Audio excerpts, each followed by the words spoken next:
Welcome to my R V Jaiswal YouTube channel. आज हम कक्षा 7 के गणित प्रकाश इकाई 4 के रचनाएं जिसमें कि निर्णय नंबर 5 का पार्ट 2 के बारे में पढ़ेंगे। इसके पहले वाले पार्ट में आपने उसी का पार्ट 1 पढ़ा जिसमें कि निर्णय नंबर 5 का ही पार्ट 1 था।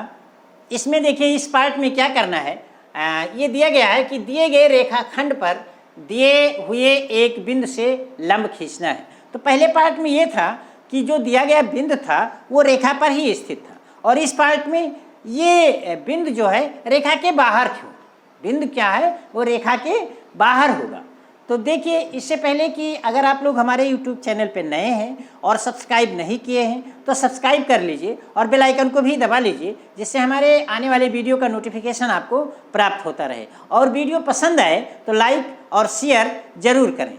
तो देखिए अब हम चलते हैं, और हाँ, इस वीडियो के डिस्क्रिप्शन बॉक्स में आपको पार्ट 1 का लिंक मिल जाएगा, जहाँ से आप क्लिक करके आप उसको भी बनाना सीख सकते हैं।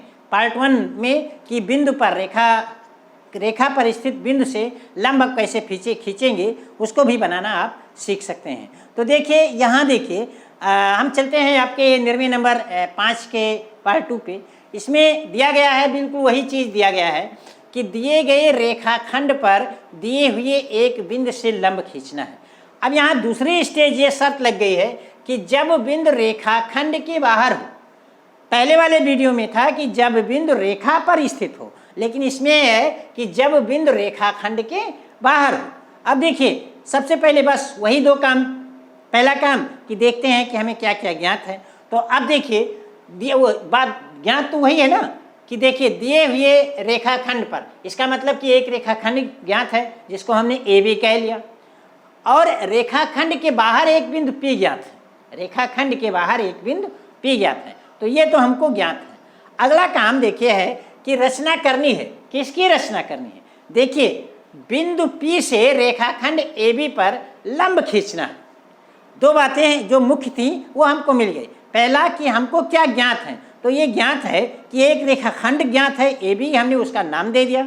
और रेखाखंड के बाहर चाहे ऊपर हो चाहे नीचे हो एक बिंदु दिया गया है, उसको हमने पी कह दिया। तो ये दो चीज़ें आपको ज्ञात हैं। अब देखिए रचना क्या करनी है। रचना हमको ये करना है कि बिंदु पी से रेखाखंड ए बी पर एक लंब खींचना है। तो देखिए आगे हम अब चलते हैं कि कैसे खींचेंगे और बनाएंगे। तो देखिए इसमें जो दो बातें दी गई हैं उसको हम सबसे पहले बना लेते हैं। तो आपको दिया गया है एक रेखाखंड, तो रेखाखंड दी गई है, तो चलिए एक रेखाखंड हम यहाँ खींच लेते हैं। ये देखिए हम एक रेखाखंड खींच लेते हैं। यहाँ भी वही शर्त है कि चूंकि रेखाखंड का माप नहीं दिया गया, हो सकता है आपके प्रश्न जब हल करें तो माप दे दिया गया हो तो उतनी सेंटीमीटर की रेखा खींचेंगे, लेकिन यहाँ रेखाखंड की कोई माप नहीं दी गई, तो आप स्वतंत्र हैं कि आप चाहे जितना बड़ा खींच सकते हैं। बहरहाल इतना भी बड़ा नहीं कि पेज से बाहर हो जाए, आप पेज के अंदर ही कोई रेखा खींच सकते हैं, चाहे जितनी नाप का, बिना नाप के। तो चलिए जो रेखा ये दी गई थी ये रेखा हमने खींच ली, और इस रेखा को हमने नाम दे दिया ए और बी।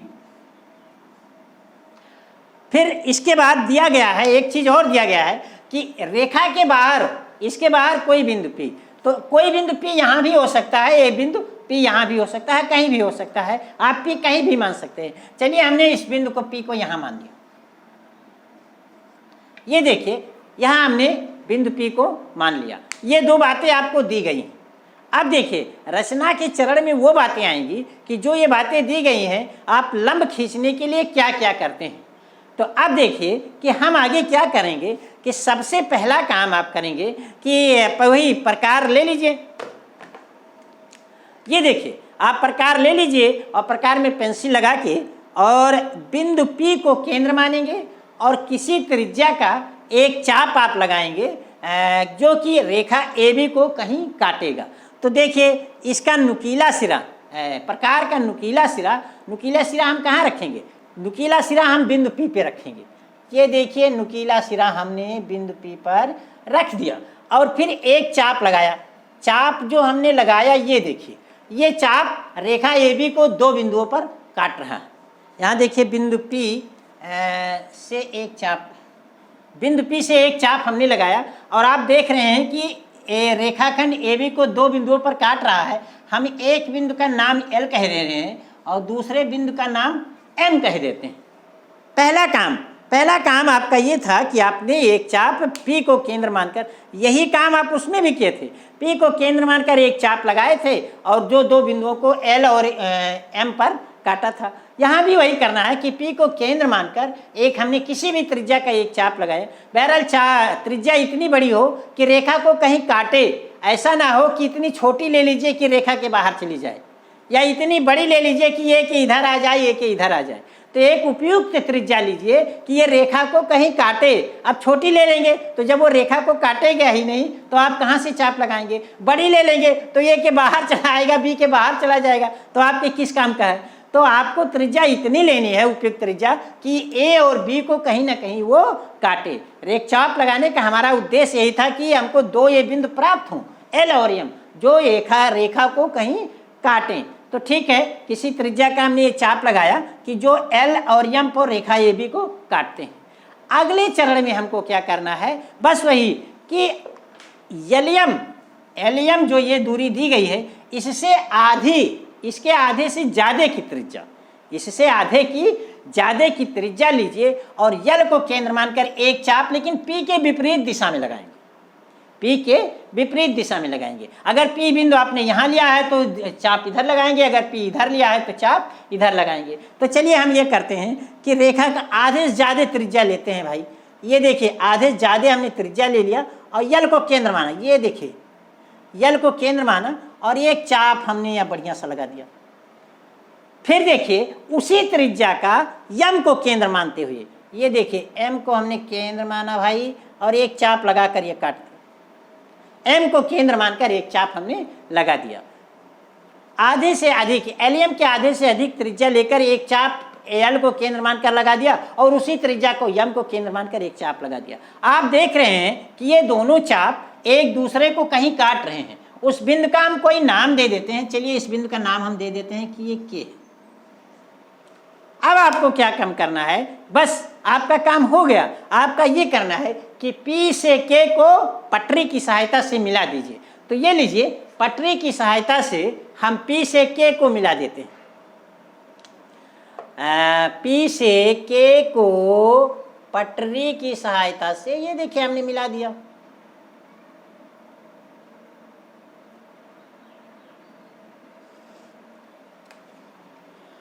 अब देखिए, जब P को K से हमने ये मिलाया तो देखिए कि रेखा AB को ये रेखा किसी बिंदु पर यहाँ काट रही है। ये देखिए यहाँ काट रही है। इस बिंदु को हम कोई नाम दे सकते हैं। चलिए इस बिंदु का हमने नाम दे दिया य। P से जब K को ये हम मिलाए और मिलाने पर आप देख रहे हैं कि ये रेखा AB को n पर काट रही है, एक जगह काट रही है, उसका हमने नाम n दे दिया। और यही रेखा PN क्या हो गई, आपकी रेखा AB पर P से डाली हुई लंब हो गई। आप चाहें तो इसे सत्यापित कर सकते हैं, इस कोण को नाप कर। देखिए लंब का मतलब क्या हो कि 90 डिग्री का कोण बनाता हो, 90 डिग्री का। सत्यापित कर सकते हैं ये कोण 90 डिग्री का है, ये कोण भी 90 डिग्री का है। आप त्रिभुज रख कर भी, वो क्या नाम से, सेट स्क्वायर रख कर भी या चांदे की सहायता से नाप सकते हैं। अगर आप सही बनाए हैं, अगर आपने चित्र मतलब चाप सही लगाए हैं, चाप इधर उधर नहीं खिसका है, कॉपी पे इधर उधर नहीं खिसका है, तो ये बिल्कुल सही बनेगा। बल्कि सेट स्क्वायर से या चांदे से कोण बनाना गलत कुछ हो सकता है अगर कहीं बिंदी इधर उधर रखने में हो गई, लेकिन इससे नहीं हो सकता है। तो ये देखिए, यही रेखा PN आपकी क्या हो गई, इस रेखा AB पर लंब हो गई। अब देखिए रचना के चरण में क्या करना है, बस वही काम रचना के चरण में जो जो अभी आपने किया है वही वही लिख देना है। चलिए ये देखिए, रचना के चरण में पहले पॉइंट क्या है, पहला पॉइंट ये था कि बिंदु P को केंद्र मानकर उपयुक्त त्रिज्या का एक चाप खींचा जो रेखा AB को बिंदु L और M पर काटता है।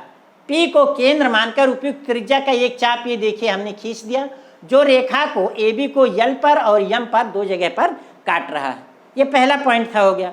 दूसरा चरण क्या करना है, दूसरे में क्या करना है कि बिंदु L को केंद्र मानकर LM से आधे की अधिक दूरी की त्रिज्या लेकर बिंदु P के विपरीत दिशा में एक चाप लगाया। वही बात एलियम से आधे की ज़्यादा की त्रिज्या लेकर P अगर इधर है तो इधर चाप लगाएंगे, P इधर है तो इधर चाप लगाएंगे। एक चाप यल को केंद्र मानकर जो चाप लगाया हमने, देखे ये वाला चाप लगाया। फिर अगला पॉइंट क्या है कि बिंदु यम को केंद्र मानकर उसी त्रिज्या का उसी दिशा में एक और चाप लगाया। दोनों चाप एक दूसरे को बिंदु के पर काटते हैं। उसी त्रिज्या का और उसी दिशा में एन को केंद्र मानकर एक चाप ये हमने देखिए लगाया। दोनों चाप एक दूसरे को बिंदु के पर काट रहे हैं। अब देखिए अगला काम क्या करना है।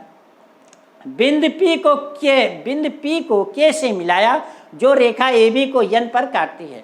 पटरी की सहायता से P को K से हमने मिला दिया जो रेखा AB को N पर काट रही है। यही रेखा PN आपकी रेखा AB पर लंब होगी। अब इसी के साथ आपको यही करना था। तो आपका निर्णय नंबर 5 जिसमें 2 पार्ट थे, दोनों पार्ट आपके हो गए। अब हम आपके साथ अगले वीडियो में इस निर्णय से संबंधित सवालों पर चर्चा करेंगे। तब तक के लिए धन्यवाद।